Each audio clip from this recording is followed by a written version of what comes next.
Hello po mga kabayo farming. Kung kayo po ay magtatanim sa inyong mga farm at mayroon din po kayong mga alagang kambing, mas mabuti po na alagyan nyo ng bakod para po ma-safety ang inyong mga tanim. Kasi katulad po nito, yan. Ito po resulta nung nakawala yung kambing dito sa farm. Ginangat-ngat po ng kambing ang mga balat ng mga puno, lalo na kung ito po ay bata pa, umura pa lang,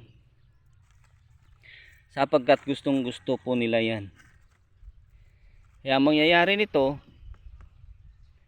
inaantay na lang po nung caretaker na yumabong itong sa ilalim.